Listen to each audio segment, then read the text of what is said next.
아이들이 글을 쓰고 나면 우리 아이가 생각을 좀 길게 썼으면 좋겠다 이렇게 말씀하시는 분들이 많으세요.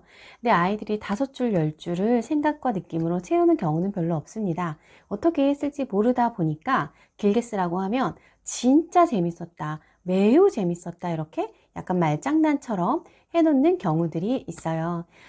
생각과 느낌은 형상화되지 않은 것이기 때문에 사실 이거를 계속 언어로 표현을 하려고 하면 되게 관념적이고 이상한 글이 돼요. 구름처럼 손에 잡히지 않는 글이 되는 거예요. 그래서 생각과 느낌을 길게 쓰는 것이 아니라 그 생각이나 느낌이 담겨 있는 또는 그것과 관련된 어떤 상황이나 경험을 자세하게 쓰는 것이 원래 중요한 글쓰기의 한 가지 요소입니다. 그래서 아이들에게 생각, 느낌 길게 쓰라고 하는 말은 아무런 의미도 없을 뿐더러 이해를 못하기 때문에 그런 말은 이제 의미가 없다는 걸 하나 알아두시면 좋을 것 같고요. 예를 들어서 우리 아이들이 친구랑 싸운 일을 썼는데 거기에다가 생각과 느낌을 자세히 써봐 라고 하면 어떻게 쓸지 모르니까 매우 매우 화가 났다, 엄청 화가 났다, 막 머리에서 불이 났다 이렇게 쓰거든요. 근데 그것보다는 차라리 그 싸운 장면이나 싸운 상황을 묘사를 더 정확하게 하는 것이 그 안에 아이의 생각도 마음도 담기게 한다는 거예요. 책을 읽고 쓰는 독후감도 똑같아요.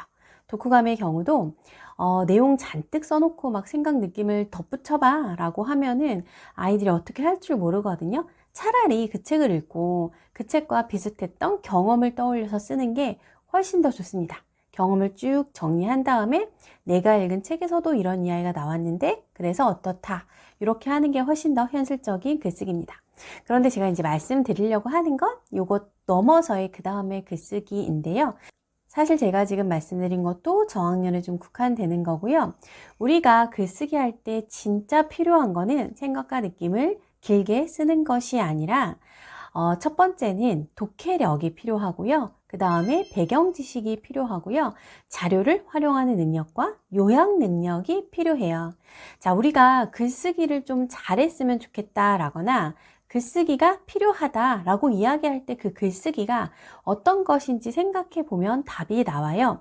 저희가 글쓰기가 중요하고 글쓰기가 필요하다라는 이야기를 할 때에는 문학적 글쓰기를 이야기하는 건 아니에요.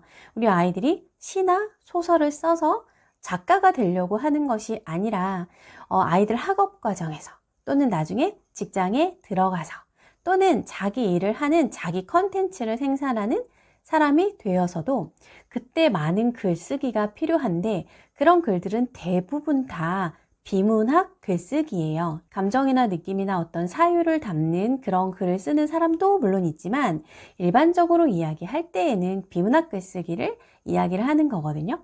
근데 이제 비문학 글쓰기 할 때 중요한 게 방금 말씀드린 그 4가지예요. 구체적으로 제가 예를 들어서 해볼게요. 아이들에게 이제 가장 가까운 거는 학업 과정이잖아요.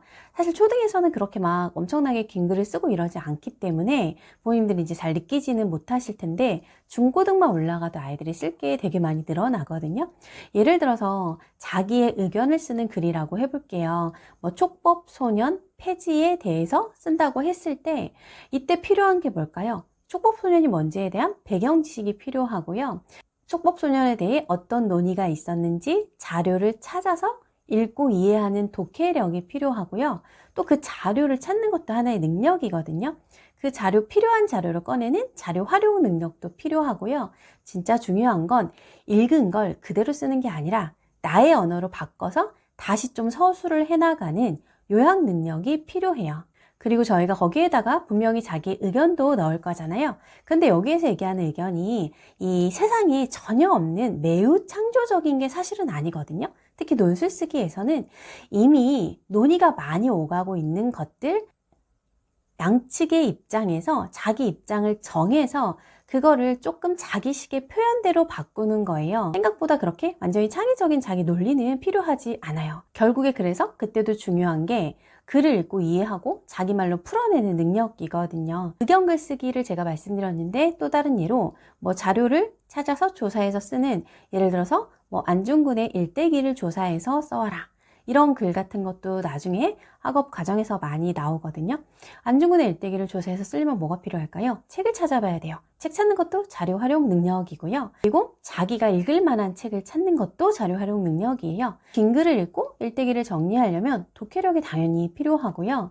그리고 진짜 좀 중요한 요약 능력도 필요한 거예요. 저학년 아이를 두신 분들이 주로 아이들의 어떤 창의적인 생각이나 표현력에 많이 집중하시는 경향이 있는데, 그런 것도 물론 중요하고 안 하지는 않지만 조금 더 멀리 내다보시면 그거에만 집중하실 필요는 없다. 더 중요한 건 잘 읽는 것이고 잘 독해하는 것이고 그걸 자기 언어로 잘 풀어내는 것이다. 이렇게 기억해 주시면 좋을 것 같습니다. 그래서 저학년이면 일단 재미있게 여러 가지 읽고 잘 읽고 많이 읽고 다양한 책을 경험하는 게 중요하고요. 고학년 때 일기 쓰기 이런 거를 일부러 계속 장기적으로 할 필요는 사실 없거든요. 자기 마음 표현이나 아니면 글을 쓰면서 이제 뭔가 생각을 정리하고 감정을 해소하는 것이 스스로 하고 싶어서 하는 아이라면 써도 상관이 없지만, 지금 현실적인 글쓰기 교육으로서는 그렇게 많이 하실 필요는 없고요. 저는 차라리 그래서 요약 글쓰기를 추천을 해드리는데, 신문 기사 읽고요. 하나의 문단은 보통 3-4문장 정도로 이루어져 있거든요. 그걸 한 문장으로 바꿔보는 이 연습을 계속 하는 게 저는 차라리 더 낫다고 생각합니다. 처음에는 아이들이 되게 어려워해요. 그래서 한 문단에 정확한 요약을 하는 게 아니라 엉뚱한 얘기도 쓰는데, 이게 되게 어려운 게 뭐냐면 요약이 훈련만으로 되지 않아요. 요약 능력은 상당히 수준 높은 독해력이거든요. 그래서 엉뚱하게 쓰더라도 자기가 자꾸 읽어보고 쓰고 하는 수밖에 없어요. 다만 어른들은 이거는 너무 엉뚱하게 쓴 거다 정도만 체크해 주시고 계속 쓰게 하는 게 좋습니다. 우리 초등학생의 글쓰기는 가르치는 게 아니라 경험을 계속하게 해주는 게 중요하거든요. 그렇게 쓴 다음에 간단하게 그냥 자기 의견을 덧붙이면 그게 좋은 한편의 비문학 글쓰기가 됩니다. 장기적으로 보고 접근을 하면 나중에 아이들이 중고등학교 올라가서 조금 덜 고생할 거예요. 그래서 저도 아이들하고 교실에서 글을 쓸 때 다양한 형태의 글들, 다양하게 서술하는 글들, 그리고 자료 보고 계속 자기 말로 풀어내는 걸 계속 반복하고 있어요. 아이들이 몇 년 하면은 정말 글쓰기가 많이 늘거든요. 집에서도 그렇게 하시면 아주 완벽하지는 않을지라도 어느 정도 중고등을 대비할 수 있는 글쓰기는 하실 수 있습니다.